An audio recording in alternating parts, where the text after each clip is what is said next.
Empower Black men to live extraordinary lives.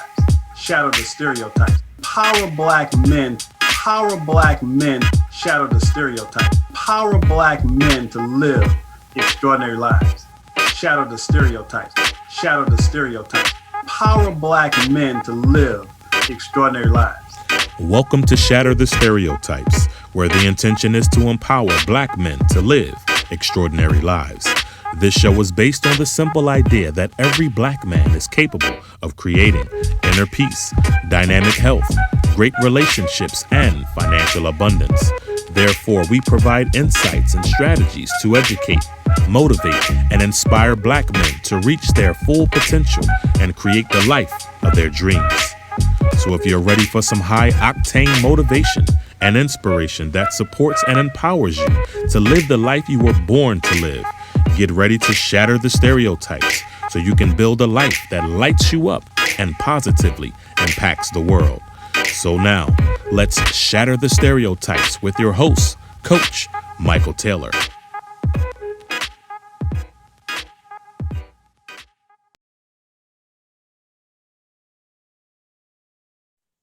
Hello, welcome to Shatter the Stereotypes, where the intention is to empower Black men to live extraordinary lives. You see, there's never been a shortage of Black male role models. There's only been a lack of exposure of those role models in mainstream media. So my intention is to showcase and highlight Black men who are doing amazing things in the world. And joining me today is a man who is doing just that. His name is Shawn, and he is the type of brother that this show was designed for. He has a list of credentials that are a mile long, but I want to simply say that he is a man who is making a positive difference in the world. So it is my absolute honor and privilege to welcome Mr. Shawn to the Shatter the Stereotypes podcast. Shawn, how you doing today, man? What's up, Coach? I always say, I woke up, and so it's been a great day, right? The rest is icing on the cake, right? So I'm doing good. Thrilled to be here with you, and me joining you this morning. You are manifesting one of my mission mantras of we have to become masters of our own media. So I want to thank you and commend you for all that you do, the platform of the podcast, and both you and I were engaged in a little silent prayer before we went live, and my prayer is that someone will hear this that is on the edge or searching for an answer, and whose pilot light might be dwindling. And between this interaction, this conversation that you and I are having, we're going to ignite some spirits and some souls and some dreams and some goals. Absolutely. We want to empower Black men to live extraordinary lives. That's the intention. So before we jump into your work, let's just start off with a few icebreakers. So first of all, tell us where you're from and tell us a little bit about what it was like for you growing up in high school. Tell us a little bit about Shawn in high school. Sure. So I'm a native New Yorker. I've lived in every borough except for Staten Island, right? So there's some dispute. Some folks will say they're not quite sure Staten Island is a borough, but that's a whole New Yorker thing. Born to single mom, Deanna, right? I was just with her a couple of weeks ago in Florida. She's retired. She's in South Florida. She's an immigrant from Jamaica, and just was, my first example of creativity, sacrifice. And so I said, I lived in every borough. And one of the transformative experiences with me and my mom in my early years, right? She didn't have childcare, right? And my mother, she worked 30 years for the federal government. She worked in corporate America, but her passion was in the arts. She was a dancer. She was an amazing seamstress. She used to make clothes for me to wear. I got pictures of me with a powder blue jumpsuit and a big afro that my mom made for me, pleather vest on school days. And I bring that up because what my mom did was, in her commitment to raise her son, Shawn. She sacrificed that creativity and decided, that she was going to get a regular job. And one of the important things that she did was she found childcare for me. We lived in the South Bronx on 173rd Street and Bryan Avenue. And she was working and there was no one to take care of me. She didn't trust anyone in the neighborhood. And, this whole notion of social capital and community capital before it has been, created as a term, that's the village, right? We've been doing that for millennia. And she found a woman named Lillian Smith who took care of, who had her own childcare business, right? And she became my godmother, and we called her Lel, right? And it was a really so fascinating experience. I don't know if you ever saw the movie Lackawanna Blues with Hill Harper in it. So Lel, she ran numbers in Harlem. She was a numbers runner. And she ran numbers with Roy Barnes, who was the father of Nicky Barnes, this infamous gangster in Harlem. And she had borders. And so it was a really animated community like experience for me growing up. And so I stayed with my godmother during the week in Harlem, and on the weekends with my mom. My mom would ship me off to summer camp every year, and that exposed me to a lot. So I had a balance of the concrete jungle of New York City and then the pastures of upstate New York. And you asked me, Coach, about my high school years. Really interesting. So I spent my first 2 years at Brooklyn Technical High School in New York City, right? One of the specialized high schools in New York City. I thought I wanted to be an architect. But I got into these technical drafting classes and discovered it was not for me, right? And I made that self-determination because I was comparing my drawings in drafting class to someone else's, right? It wasn't until years later that I realized and adopted the mantra, comparison is a calling killer, right? And just because as a 9th and 10th grader, I compared my drawings to someone else's, I said, oh, architecture was not for me. But very important story that I got to tell even before high school and how I got to that high school that involves my mom, Deanna. When I moved from Harlem to the Upper West Side, more diverse neighborhood. My middle school was IS-44, right? And IS-44 was on 77th Street and Columbus Avenue, for those who are familiar with the New York City terrain.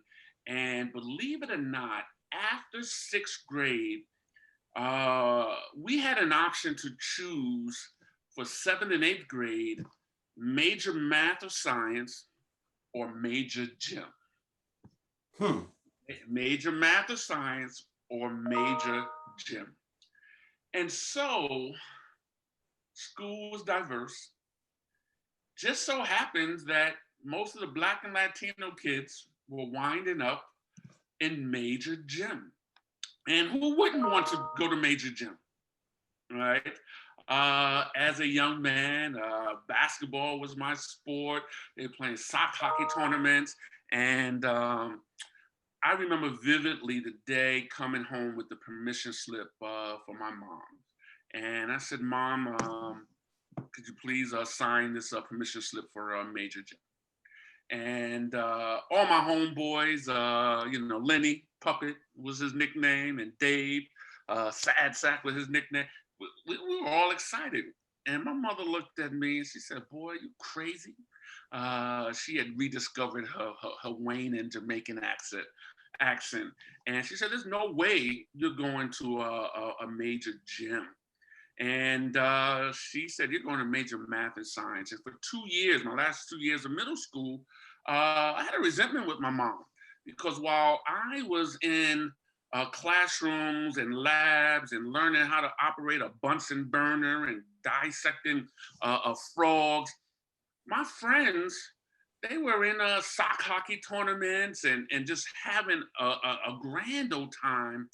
And our classrooms were like 30 yards away on the same floor, right? And the racial division, right? And major math and science, mostly Asian and white students, a little peppering of Black students, and in major gym, mostly Black and Latino. And when it was time to graduate, the major gym students were all going to the local high schools, right? Which was not a prescription for failure, but these were lower resource schools, and the students that were in major math and science were going to the specialized schools like Stuyvesant's, Bronx Science, Brooklyn Tech. And so that was my experience. And you had to take a test to get into those schools. Wow. And I missed the cutoff by one point, right? I don't know if I did that subconsciously, right? Because I wanted to go to Martin Luther King High School with my homeboys. But if you came within 2 points and you went to summer school, you could go to Brooklyn Tech. Guess what my mom said, right? When I was like, I didn't pass the test. She said, your butt is going to summer school, right? Absolutely. And so, Brooklyn Tech had a really grand reputation in New York City. But I found out once I got there, I could gravitate to it had an image of all brainiacs and studious ethos, right? But I found my crew. I found my crew that was like, we gonna be getting high, smoking joints in the hallway. We're gonna be cutting class, playing spades in the lunchroom for multiple classes. And so that was my first 2 years of high school. And concurrently, I was involved in a youth program called the Dome Project on the Upper West Side of Manhattan. And I first got involved through their basketball team. And then started going there for after school support. And the beauty of the basketball team and their founder was a man by the name of John Simon. Before we got on the basketball court, we had to gather in a circle as a team and read out loud. One book that strikes me, this was my first book club, was we read Man, Child, and the Promised Land by Claude Brown. And up until that point, I was always an avid reader, right? Because my mother had books all over our apartment, right? And frankly, I used to like skim through the books looking for the racy sex scenes and read that, right? But so this youth program called the Dome Project, one of the programs, they had a prep school program, and I was offered a scholarship after my sophomore year of high school in Brooklyn Tech to go to this boarding school, prep school in Groton, Massachusetts called the Lawrence Academy. And it was, as I am looking at you on this split screen, on I'm on this side, you're on this side. That's what this experience was like. I went from Brooklyn Technical High School, which was in Fort Greene, Brooklyn, downtown Brooklyn, 6,000 students, highly diverse, classrooms up to 35, in some cases 40 students, to transition into a preppy campus-like environment, 300 students, and about 12 of us that were Black, right? And so that was an experience it was culture shock and learning how to navigate. And my mother exposed me to a lot. And so I had to like navigate these two really disparate worlds. And what I will say, Coach, and you may not have to ask another question, right? One question. No, I'm gonna cut you off in a minute. Go ahead. I'm off to the rambling races, right? But as prestigious as Brooklyn Tech was in its reputation, and in my first 2 years of high school, I wasn't even thinking about college, or even the conversation of college was not part of just being engaged in the school. Yeah. When I went to Lawrence Academy, it was an ethos of everyone just knew they were going to college, whether you were at the top of the class or at the bottom of the class, right? And so that was that experience for me.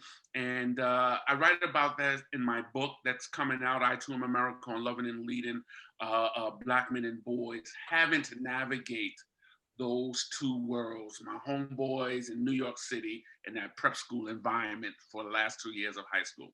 Yeah, we're gonna jump more into that book for sure. But let's jump into. I want to go a little different direction because you've now introduced us to Mr. Shawn and how he got started, got that intellectual curiosity going, and moved through school. But now I want to kind of ask you a couple of personal questions. So, as a man who happens to be Black, are you optimistic or pessimistic about the future in general? Always optimistic, right, about the future.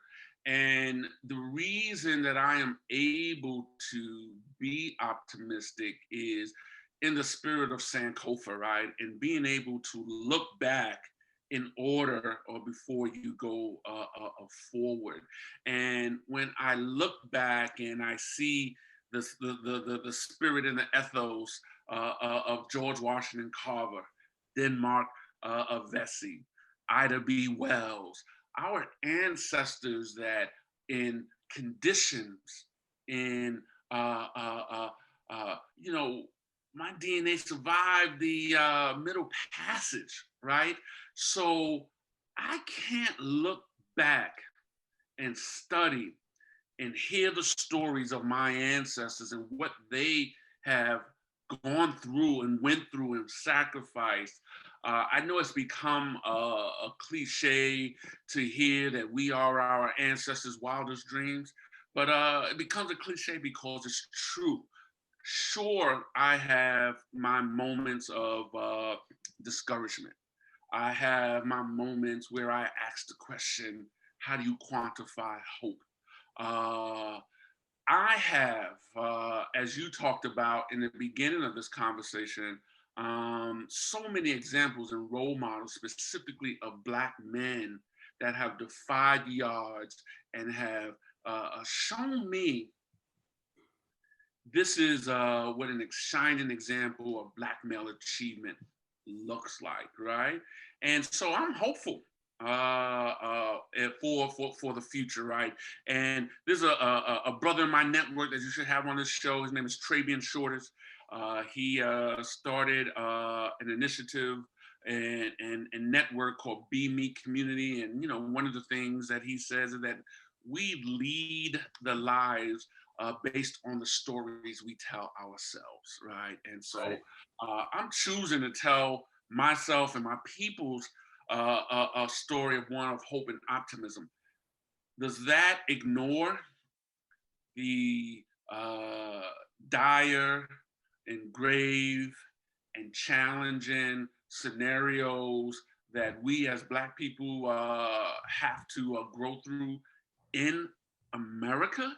No, it doesn't defy that, right? And it just makes our struggle possible and gives our struggle what I call a mission fuel. So I'm telling myself a story of optimism, brother. There you go. Now, I wrote a book called The Cure for Onlyness. And the subtitle was A Black Man's Guide to Joy, Passion, and Purpose. Because I define onlyness as that feeling that we get when we're the only person of color in certain environments. So I know you've been in that situation. So I'm curious, how do you navigate through those circumstances and situations, being the only Black man, if you will, in an environment where the perception of you that may preceded you before you even start talking, but yet you show up in a way that I would assert really shows who we are as Black men. But how do you deal with the feeling of onlyness? Wow, that's a great question, Coach. And I got to get and read your book. And I think one of the paramount things is preparation and how you are being prepared, right? So when you are in a scenario such as what you are describing, you don't just start navigating once you are in that scenario. It is before you get there. And again, I would credit my mom for exposing me to diverse cultures, and being broad in her outlook and exposure to me, particularly in my early adolescence. And so I have had experience with navigate relationships with multiracial backgrounds, right? And so that's one thing, going into that space.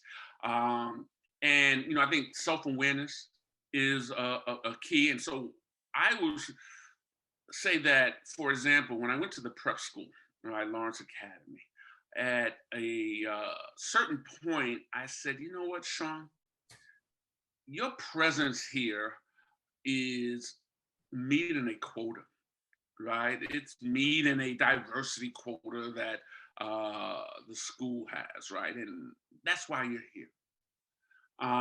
But you know what?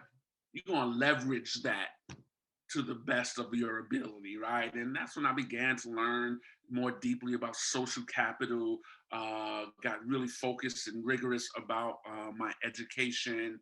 And I think knowing who you are and having an anchor of a cultural capital has helped me in those environments. And what I'll say in closing, it's not easy. And it's not easy. And what has helped me has certainly been my faith and my belief in God. It has been a network of people in my life that I'm able to get and be transparent with, because there's this thing called the imposter syndrome. And when you are the only in scenarios like that, the only Black man, Black woman, it's very easy to let imposter syndrome have the upper hand. And I've learned that imposter syndrome doesn't go anywhere, right? My therapist tells me, you got to talk to it. What is it trying to protect you from? What is your fear and feelings of not being worthy? What is that about? And you talk to it, right? And so being the only in that environment, and being conscious of imposter syndrome and knowing that that's a lie, right? When we talk about books, Thomas Burrell wrote a book called Brainwashed, right? And Thomas Burrell is the pioneer in the advertising industry based in Chicago. I'm trying to remember his firm.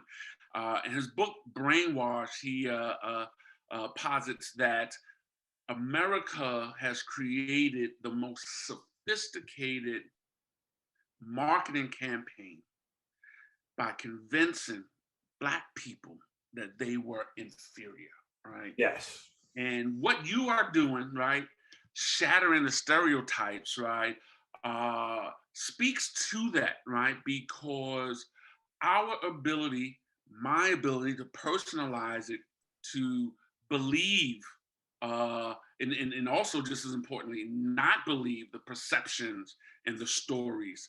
And, just like you, I've been in scenarios where, oh, what do Black people say about this, right? Like I am, the voice for every a Black person, right? And the last thing I'll say before taking a breath, when I have been in those scenarios, I have ensured that I have kept the door open, that I have created empty seats for others to join me, whether it's through creating internships, hiring my people, right? And so there's significance in like breaking barriers and being only, but staying the only and being intentional about making sure you don't stay the only is how I've operated. Yeah, because that's something that, for most of my life, I've had that experience as a Black man where it's almost trying to figure out where you fit in. For example, I have been accused of trying to be white because of my optimism. I have been accused of being a sellout because of some of the things that I've chosen to do. But you mentioned self-awareness, which I think is the key, because my mom instilled in me at a very early age. And the one thing she told me that I'll never forget, I was probably 10 years old when she said this. And she said, Michael, if you want something badly enough, there is no one or no thing that can keep you from attaining it except yourself. That simple phrase changed my life, because in that moment, I knew, or I decided, that I was 100% responsible for my life turning out the way that I wanted it to. Had nothing to do with my race, had nothing to do with things outside of me. It was all about me. So I've learned to navigate through, shall I say, both worlds, if you will. But I know that as Black men, it's a tightrope we have to walk, you know, because we want to maintain our identity, but sometimes we're thinking maybe a little differently than what the whole culture may be thinking. So it takes a lot of courage to be willing to listen to your own heart and trust yourself. Now, you launched an organization, and this is actually why I was introduced to you and your work, which is the CBMA. So tell us a little bit about what that was about, and why did you start that? Why did you launch that? Sure, and so it's the Campaign for Black Male Achievement, right? And I certainly cannot take credit for launching it, right? It was conceived at the Open Society Foundation, which is the philanthropy of Hungarian-born billionaire George Soros, the godfather of the hedge fund industry.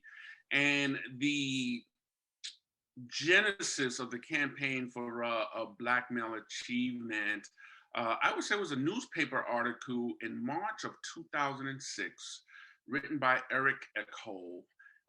It was a front page New York Times article, left fold. You can't get upper fold, left corner. You can't get better real estate on the New York Times print edition. And the headline read, "The plight of Black men deepens." And the article lifted up data and shared from a number of reports that when we look at positive life outcomes and social and economic indicators, Black men were at the bottom.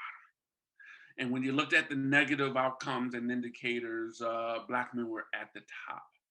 And Open Society Foundation, and so this article, and you may remember this article now, this was 2006, you know, on the crest of the social media wave, you know, email at the time, you know, there weren't any tweets, but there were emails, but it was a viral email that went around, right? And so for so many of us in the, you know, Black folks, this article wasn't front page news, right? It was telling a 400-year story of Black men in America. It was our fathers, our nephews, our sons, and the challenges they were facing, whether it be in health or education or criminal justice. And there was a conversation that was ignited at the Open Society Foundation, which had a history of being a really progressive, risk-taking foundation philanthropy, centering individuals to become agents of change, their own agents of change. And the conversation was, well, if we are a philanthropy, a foundation that values a democratic open society, why aren't we at the front end of this crisis with Black men and boys? And some folks responded, well, we are. Look at our criminal justice fund. When we're investing $20 million a year in criminal justice reform. Indispensable work, valuable work, but not totally inclusive work, right? And the argument said, well, why don't we invest in a proactive other end. Why don't we go upstream and invest in the assets of Black men and boys? And there were a number of folks on the board of Open Society Foundation when this conversation was happening in 2007. Lonnie Guinier, who had just published a book, The Miner's Canary, and with Gerald Torres, that had the thesis that what we see in America happening to Black men and boys, that Black men and boys were the canary in the mine, right? And what was happening in our lives were indicative of what was happening in a greater society, right? But because of racism, because of white supremacy, we could just look at, say, the crack epidemic, right? And how it was for Black people and Black men, but all Black people, Black men and women, it was criminalized, right? Policies were created, crime bills were created to funnel at an alarming rate Black men in prison, right? Fast forward to today, when we look at the opioid epidemic, we are asked to be empathetic, right? Because the nature of who is being victimized and falling prey. When the data showed more white people than Black people are engaging in addictive behavior and criminal behavior related to drugs, right?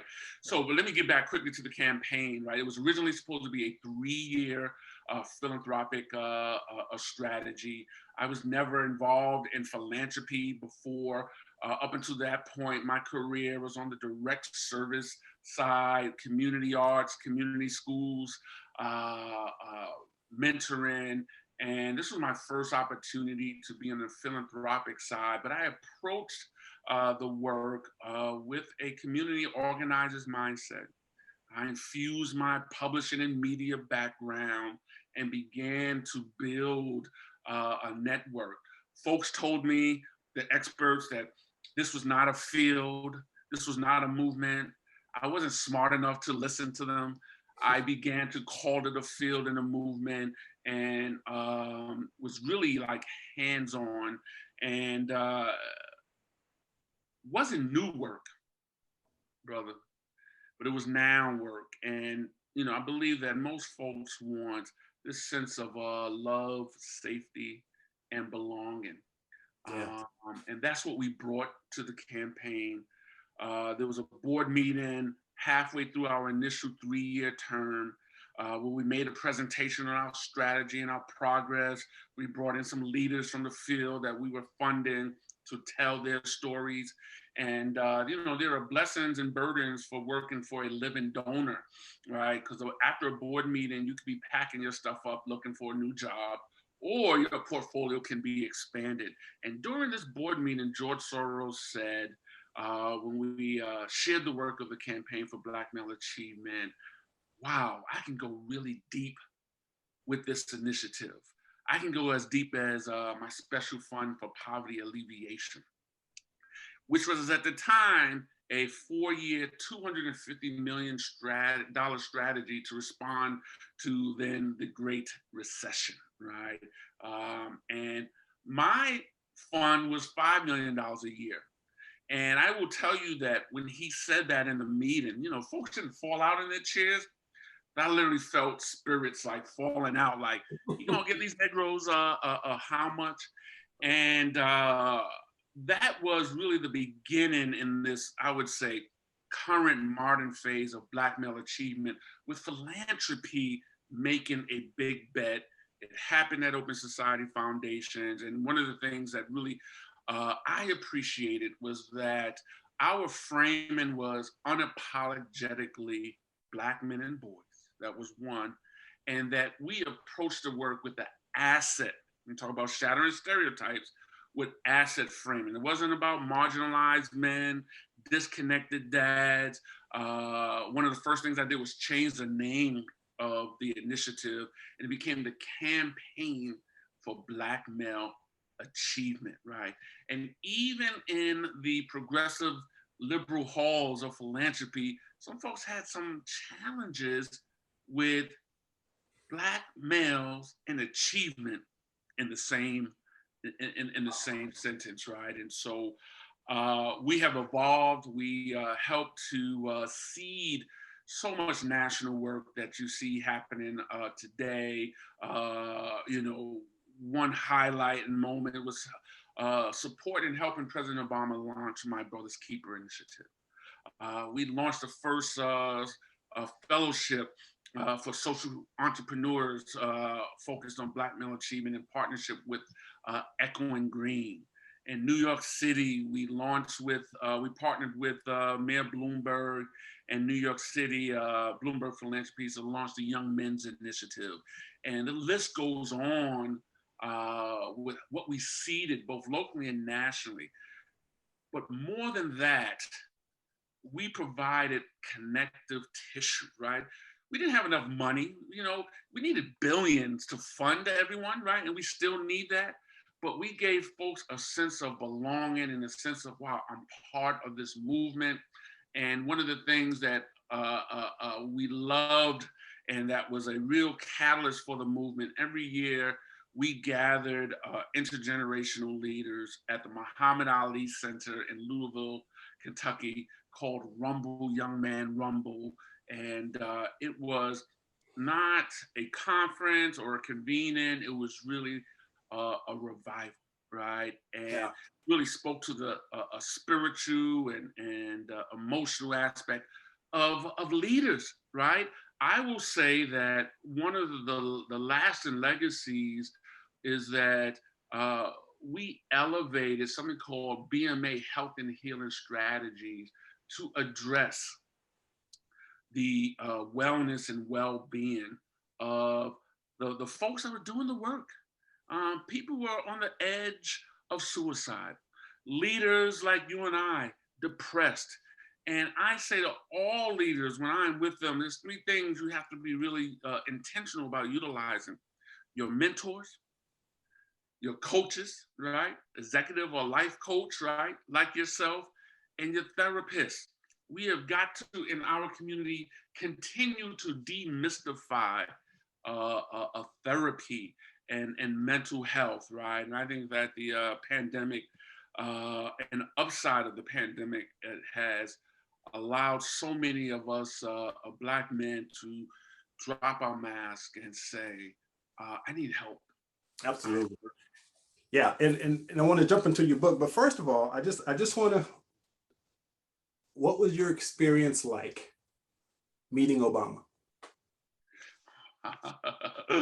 Yeah, so it was somewhat surreal, right? And God, I will remember this day. And so the meeting, we were with a number of foundation presidents, and the summer of 2013, the day after he made the speech in response to the acquittal of George Zimmerman of the murder of Trayvon Martin, Joshua Dubois called me and my partner at the time in the work, Rashid Shabazz, and said we had no idea that the president was going to make this statement that we need to do something around and for Black men and boys.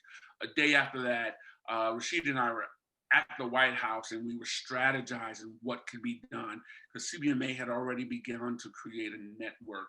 And so there was a good deal of planning. That was in July of 2013. This meeting was in September of 2013. And so we were all gathered, the participants and invitees to the meeting. And I was like the most junior person, right? I was a campaign manager and everybody else was CEOs and presidents.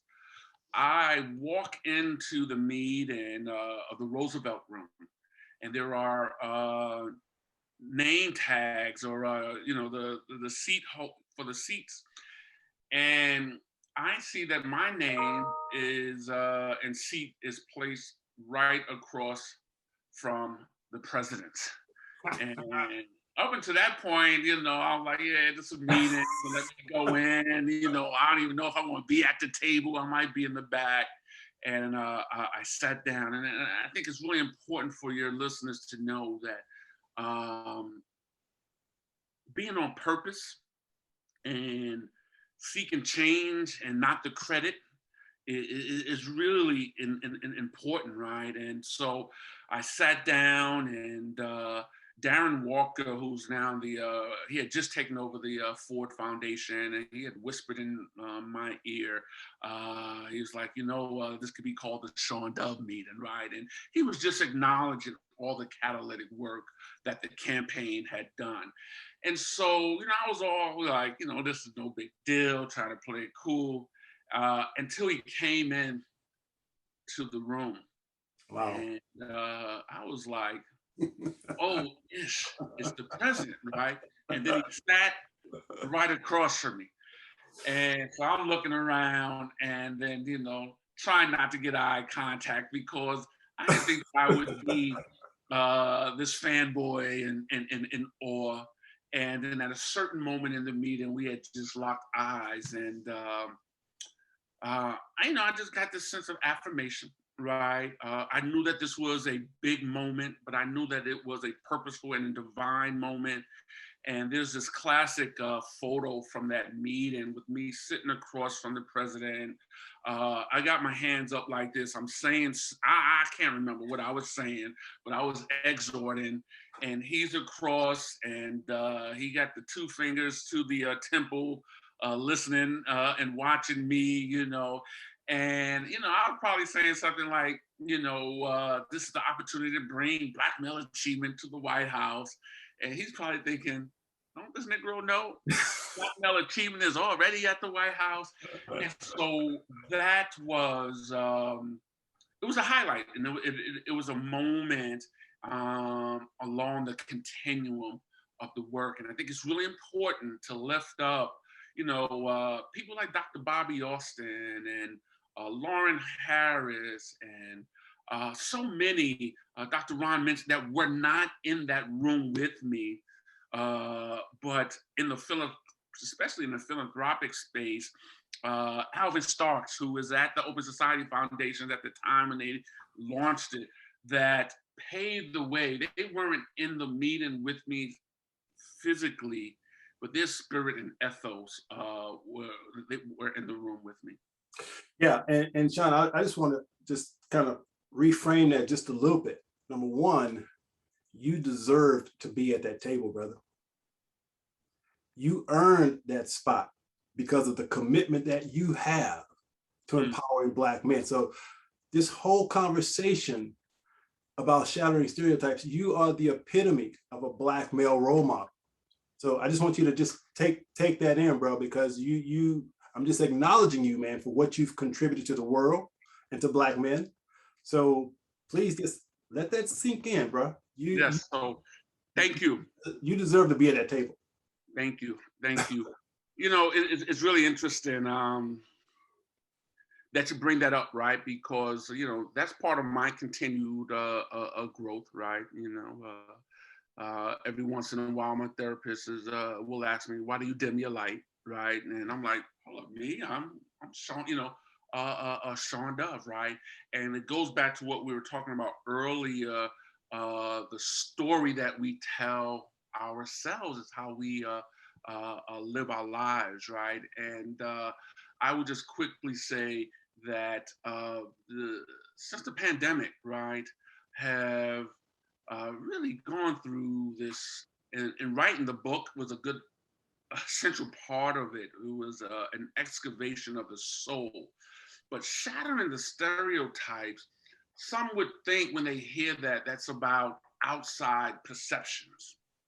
And over the last 2 years, I'm just proud to say the shift from deriving external and extrinsic validation and worth, and shifting to relying on internal and intrinsic validation and self-worth has been a powerful thing. So yes, thank you for saying that. And I will receive the acknowledgement that, and I want to tell I want to get to a point, tell 2 coaching stories and the power of individuals like yourself and the ethos of coaches. And how one action in a moment or a word and believing in, you got to have people around you that believe in you sometimes before you even believe in yourself. Yes. And that's why we have to have these types of platforms that allow brothers to see people like yourself, who are, shall I say, leading the way, because we're standing on the shoulders of some amazing folks, right? And so, but when people like yourself take a stand, because that's what you did, you took a stand for Black men, and you launched this thing, not necessarily launched it by yourself, but you just had a commitment to empowering Black men. And that's why I created this platform, because as you mentioned, stereotypes, when I wrote Shattering Black Male Stereotypes, the intention was to challenge Black men to examine the stereotypes that they have accepted through mainstream media. Because when we wake up from those stereotypes, what I call illusions, then we're able to transform our lives from the inside out. And so, you mentioned the importance of being willing to go to therapy. I'm with you 100%, because the three most difficult words for any man to say is, I need help. Mm. And by being willing to say, I need help, we open the door to our own personal transformation. But my point here is that you, once again, are the epitome of a positive Black male role model that a lot of Black men have not been exposed to. And that's why, I'm sorry? To that point, right? And I would be remiss if I didn't get to this part of the story. You talked about just my role in taking a stand for Black men and boys. But before I could do that, I had to take a stand for myself. Yes. And part of a central part of my story, right? And again, it's in the book. There's a chapter in a Brave in My Wilderness, and I chronicle the moment when I succumbed to and surrendered and asked for help from my drug addiction, right? Mm. And I write about how 33 years ago, right, almost 33 years ago, I just celebrated on September 1st, 32 years clean, right?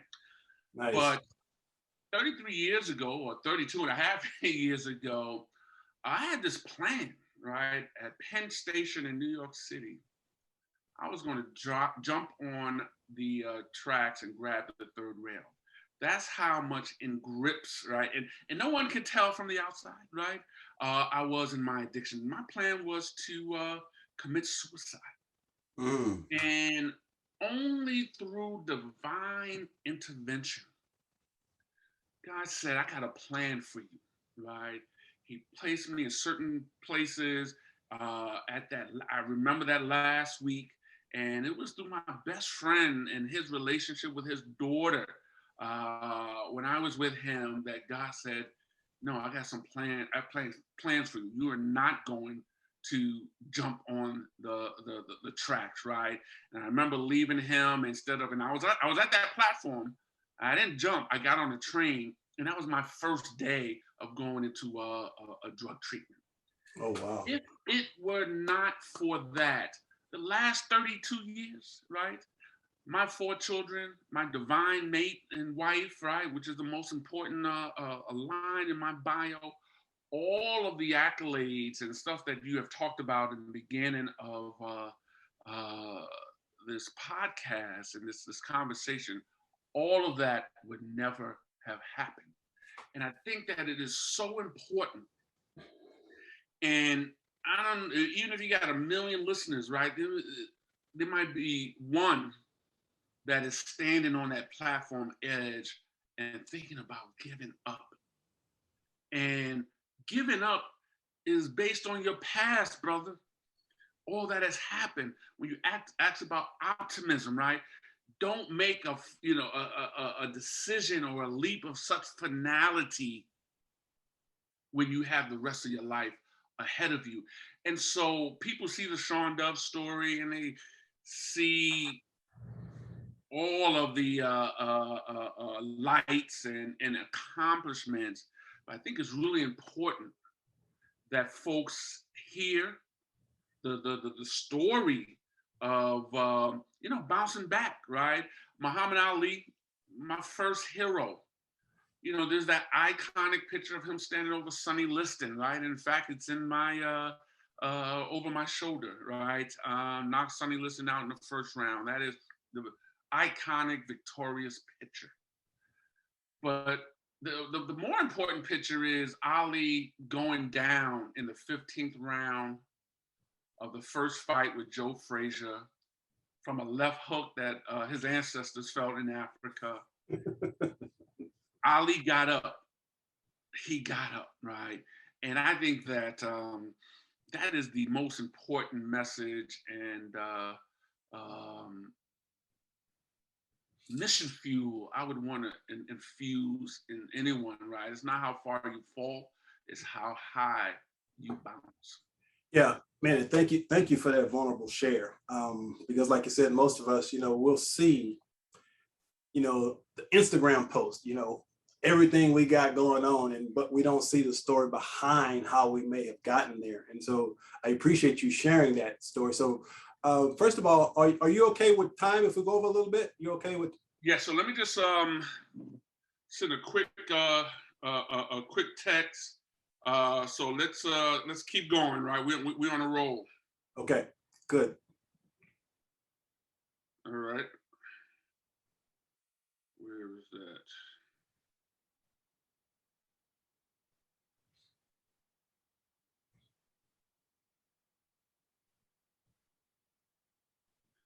Go ahead, I'm listening. All right. Go ahead and take care of that because we're gonna jump into your book a little bit real quick. Since you've given us such an amazing introduction to the content.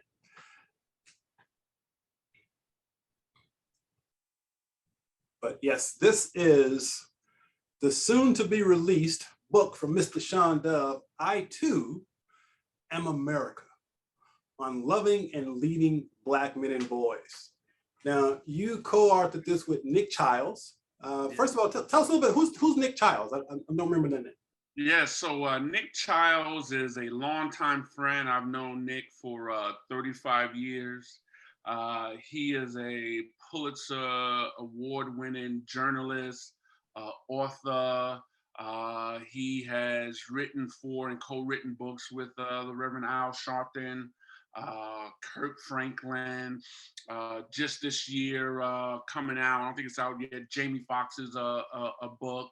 And he has been a long-standing fixture in my life. And we've worked together on so many publishing projects. In the mid-90s, when I was publishing a youth newspaper called Harlem Overheard, right? He served as an editorial director. And so that's who, he's a friend, he's a colleague, and he's a partner, right? And I believe that, we push out some really great things. And I tell this story about, in a story of the birth of my of 4 children and how my last born child, Caleb, was breached. And no matter how hard Desiree, my wife, pushed, he wasn't coming out. She pushed out 3 babies, right? And I firmly believe that the thing that God really wants us to deliver to the world, that we have to get vulnerable, and especially as men, get in some emotional, vulnerable stirrups and say to someone, I got something inside of me and I need your help to pull it out, right? And so Nick was one of many midwives that surrounded me on this project. Writing and publishing has long been part of my purpose and who I am, right? And so this is the latest and to me, most impactful and important process. And I will tell you as we talk about this, Coach, that the book is a seed and a catalyst and an invitation for not only Black men and boys, but the people that love them to go on a journey of self-love, of being catalysts of their own healing. Brene Brown says that owning your story and loving yourself through the process is the bravest thing that you will ever do.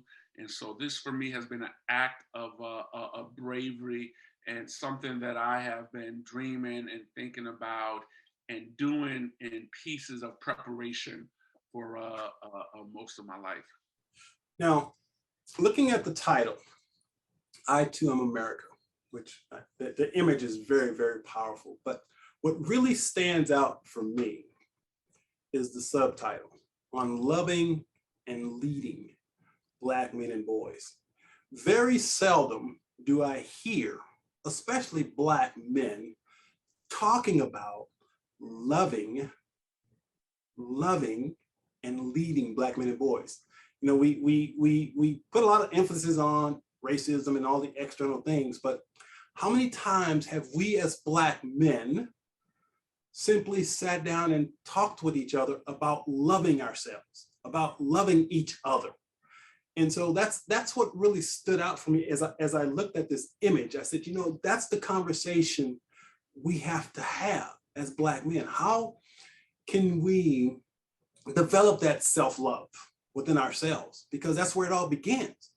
And so with that being said, tell us a little bit of story about the cover, the image, the brother with the flag. Tell us a little bit about that, because that's really powerful. Yeah, so it is the cover and the title is a manifestation of self-love, community love, Black people loving ourselves and loving each other, even loving a country and the ideals and values of a country that quite often doesn't love us back. And the young man in the cover is Sadiq Betts. Sadiq Betts' father is a young man named Saladin Betts, whom I've known for close to 30 years. And I met Saladin in his adolescence when I was running a school-based community center in Harlem when I was working for the Harlem Children's Zone. It was a beacon school. And Saladin was one of the young men in the community that, as we all do, and quite often in our adolescence and sometimes beyond, kind of dancing on both sides of the street and not knowing which way he wanted to go. And infinitely talented. He was an artist. He was a graffiti artist. And we created a youth newspaper called Harlem Overheard. And I remember Saladin coming in and teaching himself how to use HTML programming and became a graphic designer, right? Many a night we had the storefront, right? It was an entrepreneurial enterprise, youth entrepreneurial enterprise. And I'm leaving the storefront late and he's on the computer and he's teaching himself. And he's gone on to be a world-class photographer and graphic designer. And I asked Saladin to design the cover. And this picture was taken on 125th Street in Harlem during the summer of 2020 protests in response to the murders of George Floyd, Breonna Taylor, Ahmaud Arbery, and so many. But the beauty of this cover is, and why I love and respect Saladin so much, that's his firstborn son, Sadiq, who was born autistic. And he is nonverbal autistic. And he was 20 years old at the time of this picture. And Sadiq, draped in the American flag with this intensive, pensive, focused and determined gaze. And while he is nonverbal, is speaking volumes. He is speaking volumes and is personifying the poem that Langston Hughes wrote at the Harlem Renaissance you know, in 1926. And I'm going to actually even lift up that poem. I thought I had it right here to read. It made me realize we sent this to the printer, and we left out Langston Hughes's I2m America, when he talks about how white folks are laughing and sending him to the kitchen and not honoring his humanity, and how he says, I too will someday laugh. I will eat and I will become strong, and that you will someday see how beautiful I am and be ashamed. And quite frankly, you know, we are still trying to fulfill the vision of that poem, because as far as we have come as a people, as far as we have come in the portrayal of Black men, we are in a country that, you know, the soil of this nation is fertilized in hatred, racism, and white supremacy. And so this book is just my contribution to that journey in our declaration of I am beautiful, I love myself, and I invite you to see that beauty and that humanity in me. The book is equal parts memoir, where I tell my story. We follow also two young men, Jamari from Detroit and Romero from Oakland, and their loving and learning journeys and their relationship with mentors in their lives and community capital. It's also a historical account of the campaign for Black male achievement, with stories like the one I told you, sitting across from President Obama. And the third part is a manifesto of where do we go from here. And that portion of the book contains curated mini manifestos, similar to you, Coach. I derive so much purpose and joy with creating a platform so others can shine their light. And that has been the ethos of my work. That has been the ethos of the Campaign for Black Male Achievement, which is now the Corporation for Black Male Achievement. And so there are about a dozen contributors that contribute many manifestos, and their vision is to this. So I am excited. I will just say that we started this project in 2019. Here we are approaching the tail end of 2021. The book will hit the streets the first week of November, and so proud of it.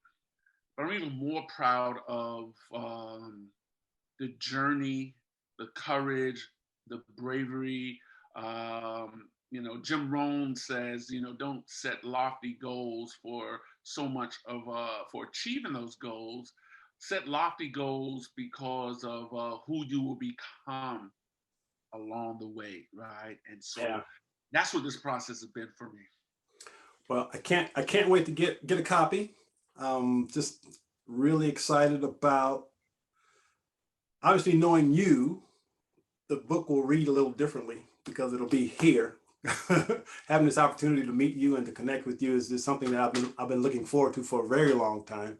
So really looking forward to grabbing a copy. But as we close, so I want you to just kind of touch base on, I watched one of your TED Talks, and you said something that really inspired me. And you said, stop stalling your calling. Yeah. Talk a little briefly about that, because that's a very powerful message I think Black men need to hear. So can you touch upon that real quickly? So I've been known, I've come to be known for some mission mantras, right? And one of those is stop stalling on your calling and Yeah, that just jump in. But what folks often fail to do is to articulate the sentence before stop stalling on your calling. And that's tomorrow is not guaranteed.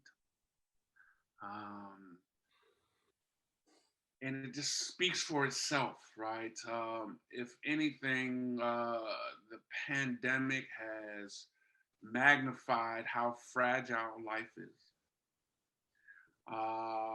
And when I talk about stop stalling on your calling, I use the analogy of what I learned at UCLA, right?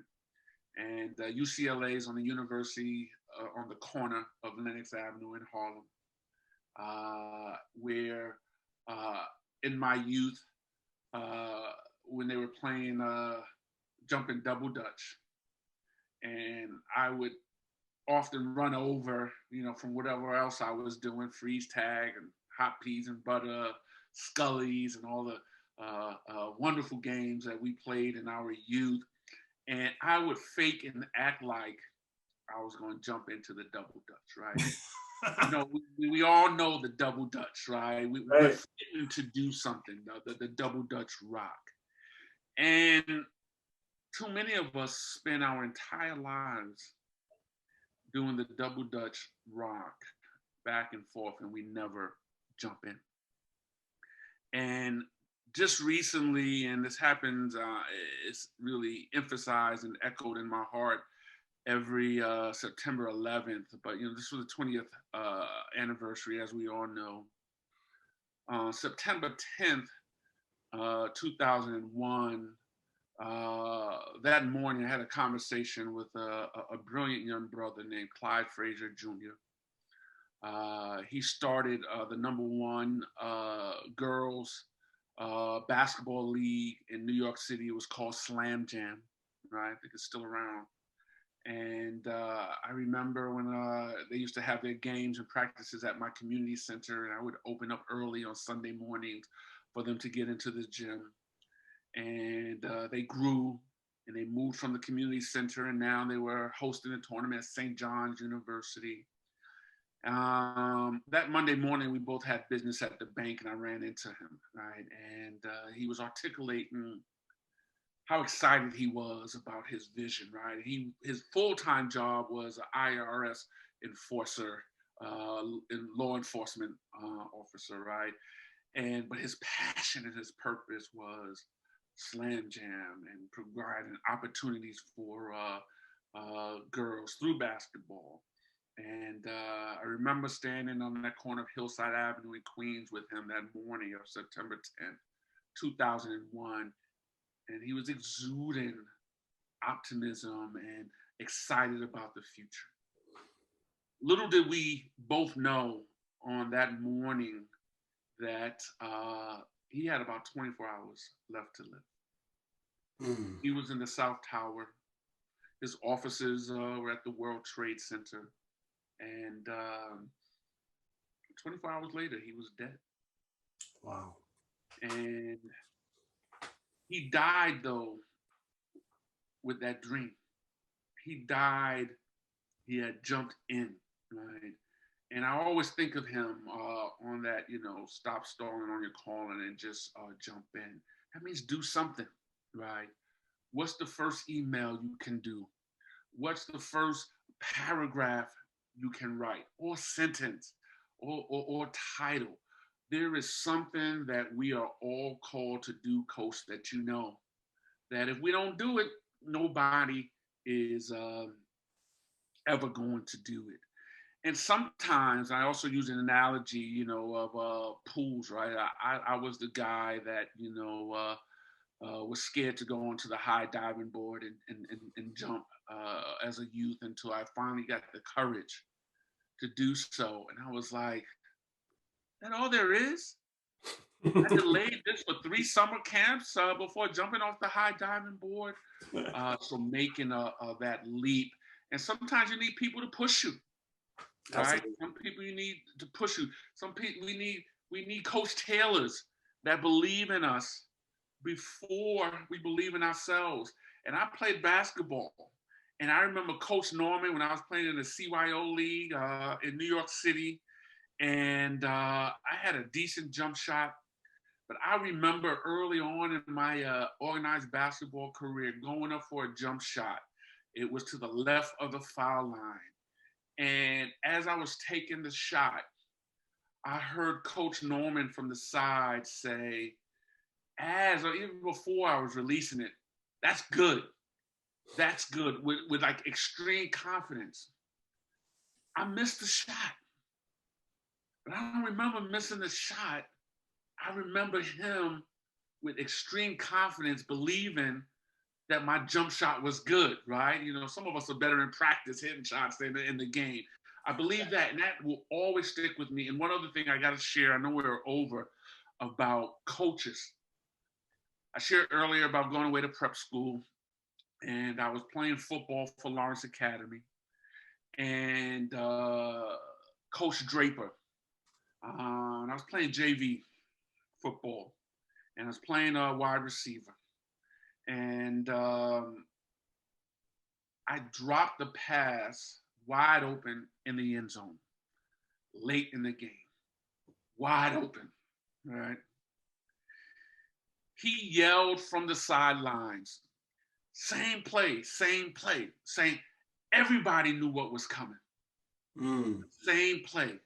And on the very next play, I had 3 people, defenders, draped over me. And I pulled down this pass and made the game-winning touchdown. They created a nickname called the Vacuum. That was my nickname because I sucked it in. Have people say, "Oh, they called you Vacuum because you sucked." No, I caught everything that came my way after that. But Coach Draper could have said, "You screwed up. Come sit down on the bench." And he said, "Same play," because he believed in me. And both of those incidences were like more than 40 years ago. And it's the words and actions of a coach believing in me more than I believed in myself that has helped shape just how I show up today and how I try to reciprocate that in my life.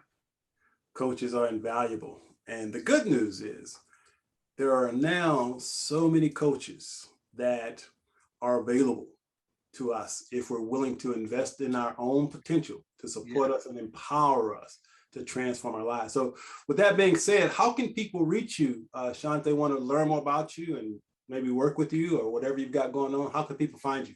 Yes. So you can find me on my website, which is dovesoars.com, DOVESOARS.com. If you go to my website there, it will lead you to my Twitter handle, which is dovesoars, at dovesoars. On Instagram, I'm Shawn_Dove. But the best place to start is on my website. And when you go to my website, there will be a button that invites you to pre-order my book, I2m America, on loving and leading Black men and boys. And that is the best way to reach me. Fantastic. And once again, here's the cover for you that are watching this. Here's the cover. Embed that in your mind. I want you to get a copy. Looking forward to reading it. But this image just is so profound for me. I think it just makes a great poster. It just make a great poster. I love that image. All right, so Shawn, now I want to give you an opportunity for your closing thoughts. Just share with the audience any words of wisdom that you'd like to share. Yes. Whilst at Poetry in Motion, I stopped to look for a brother with words to write a book. Arranged round me with a story to tell, a billion brothers who know all too well about unwritten words that unwillingly died before bred and bound and able to fly. Why do my brothers' words wear weights of woe, my ears to the ground, I'm dying to know. We must give our words wings so they can sing a song for all brothers they will bring. The ability to dream, to fly, and to soar.